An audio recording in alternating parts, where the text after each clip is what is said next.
In this devotional, I'm going to share with you three thoughts from Judges chapter 19, verses 22 through 26, where I'll ask the question, what caused civil war in Israel?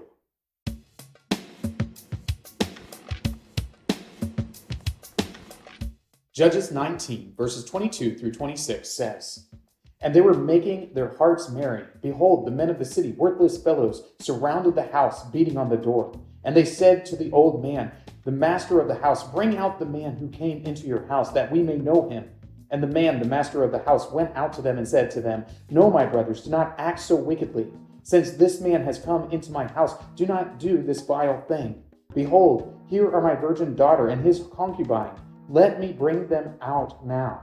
Violate them and do with them what seems good to you. But against this man, do not do this outrageous thing." But the men would not listen to him. So the man seized his concubine and made her go out to them. And they knew her and abused her all night until the morning. And as the dawn began to break, they let her go. And as morning appeared, the woman came and fell down at the door of the man's house where her master was until it was light. The book of Judges explains the role of different judges as they came up in the period after the conquest there for the people of Israel, before they had a king in the land. And one of the sayings that comes up over and over again is, there was no king in the land, and everyone did what was right in his own eyes. And this is sort of one of the themes of the book of Judges, that whenever there is not a ruler in the land, people will just do whatever's right in their own eyes. And we all know that if you're doing what's right in your own eyes, chances are good that there's going to be some wickedness taking place.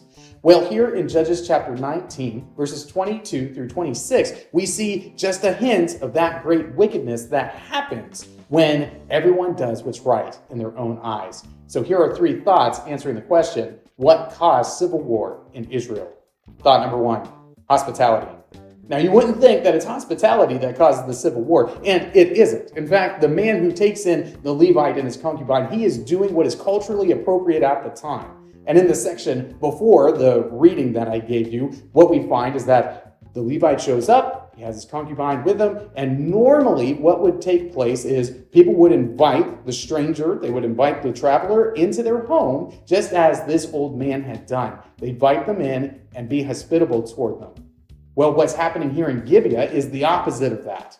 Nobody is taking the Levite in until the old man shows up there at the end of the day. And when the people find out that the Levite is there in the man's house, the citizens, the men of Gibeah, they're all coming in there because they want to engage in rape and torture of this man. An absolute affront to this demand of hospitality there in that culture. Thought number two, violence.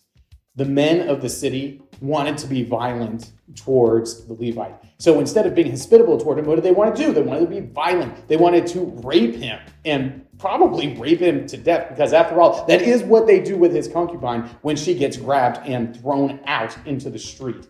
And this is absolutely horrendous. This is the picture of the people of Sodom and Gomorrah, except these are the people of God. These are Israelites who are doing this. And this is absolutely amazing. Nothing like this has ever been done among them before. And people are absolutely flabbergasted at the amount of violence that is taking place when everyone does what's right in their own eyes. And what we need to recognize is that if there are no constraints upon man, then man is free to do anything. And when man's free to do anything, he's going to do some truly horrendous violence in the world.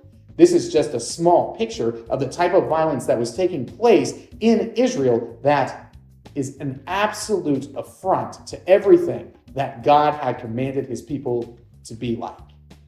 Thought number three, cowardice. So the Levite, when he's there and the people are banging on the door, he grabs a hold of his concubine and he throws her out. And this is directly contrary to what he should have done.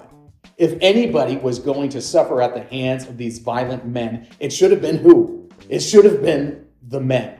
It shouldn't have been the women. And I know you're going to tell me, Martin, you're a sexist. Martin, you're just absolutely horrendous. But tell me, Who has a better shot against this group? Of course, terrible things are going to happen, but are you going to take your own loved one? You're going to take your own person that you have shared your life with, and you're going to throw them out into the street to be raped and murdered before going yourself? What kind of man is that? He's a coward. The Levite here is a coward. He's a coward, and he is not living up to his responsibility as a man. The responsibility to care for and nurture the people around him, in particular his family. So, cowardice, violence, a rejection of hospitality, all of these things lead up to this horrendous event where afterwards, when everything is said and done, the Levite takes his concubine, he cuts her up into pieces and sends parts of her all over the nation. That prompts this great civil war where all the rest of the tribes of Israel send their fighting men to attack the Benjaminites because of their great wickedness and their refusal to correct this great sin at Gibeah. Violence begets violence, and this is something that we have all seen played out in the world over and over again.